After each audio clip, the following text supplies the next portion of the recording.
Hugot nga nagpanindugan si Iloilo 3rd District Board Member Mark Palabrica batok sa ginatawag nga athlete poaching sa probinsya. Ang athlete poaching amo ang pag-scout ng dalago ng mga city schools sa mga atleta halin sa Iloilo Province.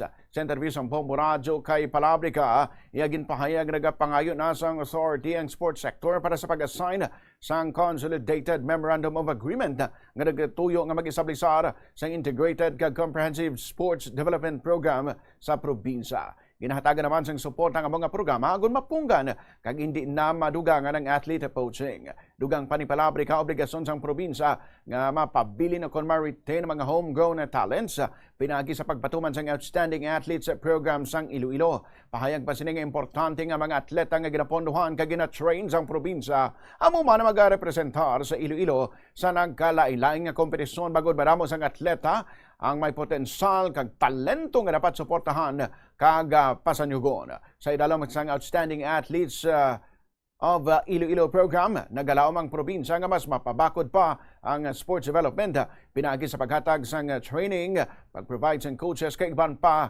nga assistance. Ginpahayag man nga mga eskwelahan na mag-provide sang kontrata para sa mga atleta samtang ang probinsya naman na mag-provide sang trainers kag training support.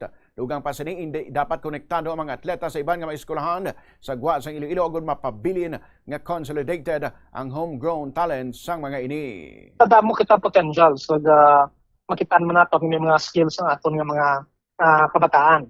And sa sidino nga programa nabutang man na kon na ano ang strategy sa aton nga probinsya kapin pa ng coverage ng outstanding athletes sa program. Importante na ng Consolidated Memorandum of Agreement kay para man nino sa aton nga mga homegrown talents diri no sa probinsya sa Iloilo makabulig no sang pagdala sang honor no kag pride no sa probinsya sang Iloilo.